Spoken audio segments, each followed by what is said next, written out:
안녕하세요. 2024년도 경찰 1차 6번 문제 여러분과 함께 풀어보도록 하겠습니다. 자, 6번 문제. 6번 문제도 학설 문제입니다, 여러분. 학설 문제. 근데 이 6번 문제는 학설의 대왕이죠. 학설의 대왕마마죠. 대왕마마. 위법성 조각 사유의 객관적 전제 사실의 착오에 대한 문제입니다. 그리고 최근에 위법성 조각 사유의 객관적 전제 사실의 착오에 대한 중요한 판례가 하나 나왔죠. 복싱 클럽 사건. 이 복싱 클럽 사건이 판례로 나왔고, 이번 문제는 이 판례를 마치 사례처럼 만든 다음에 학설을 대입시켜서 결론을 물어보는 옛날 약간 사법고시 문제 같은 문제입니다. 물론 뭐 과거 사법고시 문제보다는 좀 평이하지만 그래도 그 양태가 거의 사시 문제 수준으로 보여요. 그리고 사실은 이런 문제들은 이미 경찰 간부라든지 해경 간부라든지 조금 난이도 높은 시험에는 이미 많이 출제가 됐어요, 여러분들. 이 위전착과 관련된 문제는 뭐 학설 문제라고는 하지만 실질적으로는 이거는 판례 문제처럼 너무나 그동안 자주 출제가 됐던 겁니다. 하지만 이렇게 최신 판례를 사례화시켜서 이렇게 학설과 대입시키는 문제 결코 쉽지는 않아요, 여러분들. 난이도가 높아면 높지 낮아질 수 있는 문제는 아닙니다, 여러분들. 그래서 이 위전착과 관련된 문제는 이렇게 크게 하나 나올 수 있다는 거예요, 여러분들.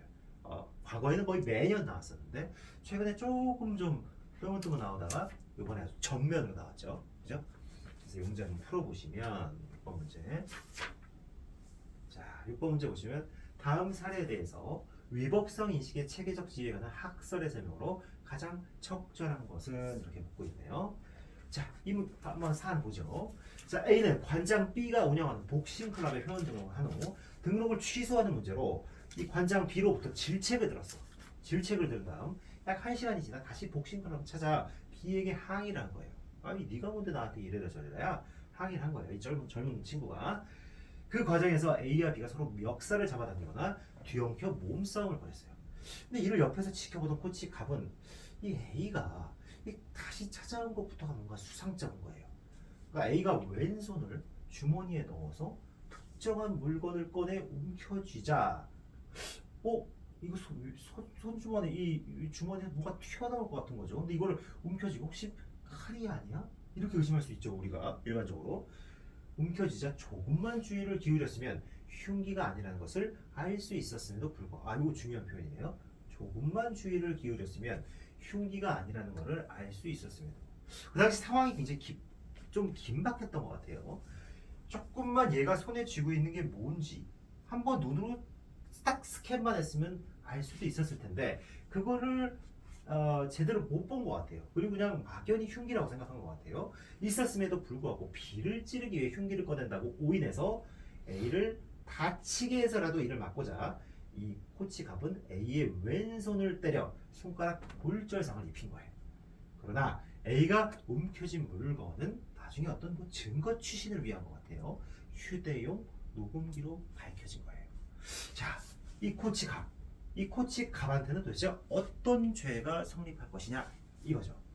자, 위법성 조각 사유의 객관적 전제 사실에 대한 착오죠. 이 코치 갑은 객관적 정당화 상황이 존재하지 않았어요. 즉 본인의 상해 행위를 정당화시킬 수 있는 어떠한 사정도 없었지만 정당화시킬 수 있는 사정이 있다고 믿고서 상해 행위를 가한 거죠. 그렇죠?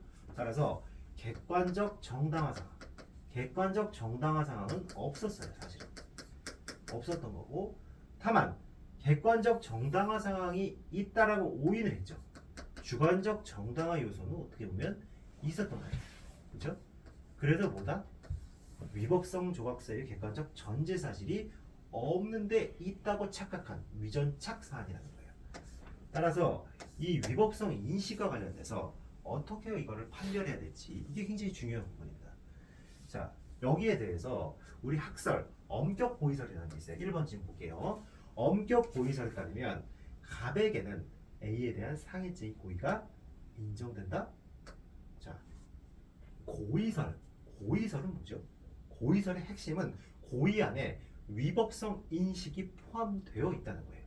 그죠?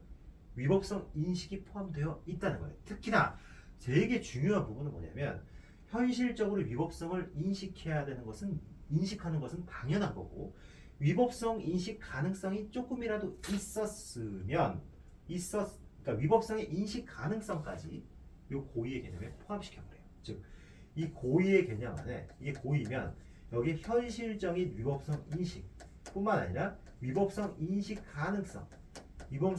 가능성도 이 고의라는 개념에 포함을 시켜요. 위법성을 인식할 수 있었다 이런 가능성까지. 자 그렇게 포함을 시키기 때문에 이런 이 사안에 대해서 보면 얘는 위법성 인식 가능성이 분명히 있었던 애죠. 위법성 인식 가능성이 있었던 애인데 이 위법성 인식 가능성을 고의에 포함시켜 버리기 때문에 이런 경우에 얘는 위법성 인식 가능성이 있는 사안에 대해서 나는 위법성을 인식 못한 거죠. 현실적으로 위법성을 아예 인식 못한 거잖아요. 따라서 이 경우에 고의까지 탈락이 된다는 결론이 나오게 됩니다. 따라서 엄격 고의에 따르면 A에 대해서는 상해죄 고의가 인정되지 않게 되는 거예요. 따라서 고의가 탈락되고 뭐가 된다? 과실치상죄가 성립되는 거예요. 과실치상죄. 근데 이거 중요해요. 제한고의설에 따르면 갑이 현실적으로 자신의 행위가 위법하다고 인식하지 못했지만 위법성을 인식할 가능성이 있었단 말이야. 위법성을 인식할 가능성이 있었기에 갑에게는 A에 대한 과실치상죄가 성립한다. 이게 아니라는 거예요. 제한고의설은 현실적으로 위법성을 인식하지 못했을 때 그런 경우에는 고의가 탈락되지만 이렇게 위법성을 충분히 인식할 수 있었던 그런 가능성이 있었던 사안에 대해서는 고의를 탈락시키지 않은 거예요. 이 경우에는 고의가 있다고 보는 거예요. 따라서 여기에는 상해죄의 고의가 오히려 인정된다는 거니까 상해죄가 오히려 성립하는 거예요. 제한적 고의설에 따라서. 그래서 엄격 고의설에 따르면 위법성을 인식할 가능성이 있었다 하더라도 그런 경우까지 현실적인 위법성이 인식이 없었다면 고의를 탈락시켜버리는 거죠. 굉장히 고의를 좁게 보는 거예요. 굉장히 고의를 좁게 봐서 이 경우에 엄격 고의설에 따르면 과실치상죄, 고의가 탈락되는 거예요. 다만 제한 고의설에 따르면 위법성을 인식할 가능성만으로는 고의를 탈락시킬 수가 없다. 그래서 그대로 고의가 인정돼버리는 거죠. 아시겠죠? 그 다음에 이제 엄격 책임설 볼까요? 엄격 책임설이라는 거는 결국은 이 위법성 인식이라는 거는 책임과 관련된 사유가 되고 결국은 정당한 이유하고 이 어떻게 보면 매칭이 된다는 거예요. 그래서 이 위법성 인식과 관련해서 위법성 인식 가능성이 만약에 위법성 인식할 가능성이 있었다면 정당한 이유가 있다고 보기 어렵고 따라서 상해죄가 그대로 성립하는 거예요. 근데 만약에 위법성을 인식할 가능성이 전혀 없는 도저히 이건 현실적으로 위법성을 인식하기 어려운 사안이었다면 정당한 이유가 있다고 보게 되는 거고 그 경우에는 상해죄 고의가 조각되는 거예요. 근데 사안의 경우에는 뭐죠? 위법성을 인식할 가능성이 있었죠. 따라서 정당한 이유가 있다고 보기 어렵고 따라서 어떻게 된다? 감에게는 그대로 상해죄가 성립하는 거죠. 상해죄. 그래서 이것도 틀렸다. 이건 3번 다 틀렸어요. 그 다음 4번. 법효과 제한적 책임설에 따르면 갑에게는 A에 대한 과실치상죄가 성립한다. 자, 볼까요? 법효과 제한적 책임설은 기본적으로 법 배반적 감정이라는 거에 포인트를 둡니다. 따라서 본건의 경우에 이 사람은 이 지금 케이스에서 이 지금 갑이 흉기가 있다라고 어떤 오인을 하고 그런 오인에 기반해서 상해죄를 저지른 거죠. 따라서 이런 경우에 책임고의는 조각된다는 거예요. 책임고의. 다만 상해행위라는 어떤 구성요건적 고의가 조각되는 것은 아니죠. 다만 책임고의가 조각됨에도 불구하고 그 효과에 있어서는 구성요건적 고의가 조각되는 것과 동일한 효과를 부여하겠다는 거예요. 따라서 과실치상죄가 성립하는 거예요. 구성요건적 고의가 조각된 것과 동일한 효과를 부여한다는 거죠. 그죠? 다만 구성요건과 위법성은 그대로 인정되는 거예요. 조각되는 부분은 책임고의가 조각되는 거기 때문에. 따라서 이런 사람한테 가담한 공범들에 대해서는 제한적 종속 형식에 따라서 이 과실치상죄가 성립하는 이 얘한테 상해죄 교사범이나 이런 것들이 성립할 여지는 충분히 있는 겁니다. 그죠? 예, 다만 이 갑에게는 과실치상죄로 처벌한다는 거예요. 그죠?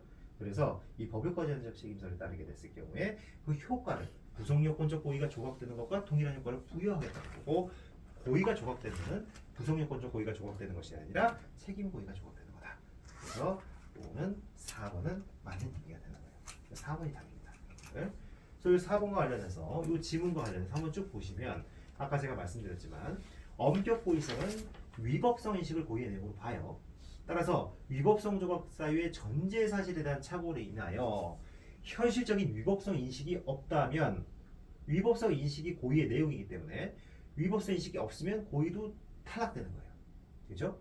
다만 과실로 위법성을 인식하지 못한 경우에 과실범 처벌 규정이 있는 경우 하나요. 과실범으로 처벌되고 위법성 인식 가능이 아예 없었다면 처벌할 수 없게 되는 거죠. 따라서 요 엄격 고의서는 그렇게 여러분들 보시면 될 것 같아요. 제한 고의서는 엄격 고의서가 달리 과실로 위법성을 인식하지 못한 경우도 고의범으로서 책임을 부여하는 거예요. 그래서 위법성 인식 가능이 없었던 경우에만, 도저히 위법성 인식을 할 수 없었던 그런 경우에만 처벌할 수 없다고 하는 거예요. 아시겠죠? 그래서 요거 경우에 고의범이 책임을 지게 돼서 상해죄로 처벌되는 것이죠. 그 다음에 3번은 위법성은 인식을 책임 요소로 보게 되고, 따라서 이를 금지체약으로 결국 본다는 거예요. 그래서 위법성 인식의 어떤 그 가능성이 있었냐 없었냐 이거를 정당한 이유하고 결부시켜서 가능성이 있었는데도 얘가 회피하지 못했다. 위법성 인식 가능성이 있었음에도 그거를 회피하지 못했다면 정당한 이유가 없는 것이고, 그러면 고의범으로 처벌되는 거죠. 다만 위법성 인식 가능성이 이건 도저히 없었던 사안이야. 이거는 도저히 위법성을 인식할 수 없었던 사안이다 라고 한다면 정당한 이유가 존재하는 거고, 그렇게 되면 책임 고의가 책임이 조각되면서 처벌할 수 없게 되는 이런 구조인 거죠. 근데 이거는 위법성 인식 가능성이 충분히 있었던 거죠. 따라서 정당한 이유가 있고, 그래서 고의범으로 처벌되는 거 여기 보시면 되겠고, 법효과 제한적 책임자는 아까 전에 말씀드렸지만 구성요건적 고의가 조각되지 않아. 다만 책임 고의가 조각되고, 이 책임 고의가 조각되지만 효과만 구성요건적 고의가 조각되는 것처럼 취급해서 과실범으로 처벌하겠다는 거예요. 다만 이 경우에 과실범으로 처벌되지만 구성요건하고 위법성이 그대로 존재하기 때문에 배후에 가담한 공범들에 대해서도 제한적 종속 형식에 의해서 처벌할 수 있다라는 결론이 나온다는 거죠. 그래서 이 공범 처벌 부분까지도 확장할 수 있어요, 사례를. 그래서 이 문제 여러분들이 잘 기억해 두시면 좋을 것 같습니다. 그래서 굉장히 중요한 부분이고 이론적으로도 꽤나 까다로운 부분이고, 여러분들이 고의설, 제한 고의설, 그 다음에 엄격 고의설, 제한 고의설, 그 다음에 엄격 책임설, 그다음 법유과 책임설 이렇게 4개만 봤는데 시험에는 유추적 형설, 소극적 구성요건 표지 이론도 나올 수 있어요, 여러분들. 여기까지 나올 수 있어요. 그래서 학설을 단순히 4개만 볼 게 아니라 6개를 여러분들이 머릿속에 완벽하게 암기해 두시고 사례 적용하시면 좋을 것 같아요. 기본서마다 아마 이 부분은 사례를 배치를 시켜놓고 각각 대위시켜서 결론을 내는 그런 형태로 정리가 되어 있을 겁니다, 여러분들. 그래서 여러분들 그 부분 한번 잘 챙겨보시기 바래요. 네, 오늘 여기까지 하겠습니다. 감사합니다.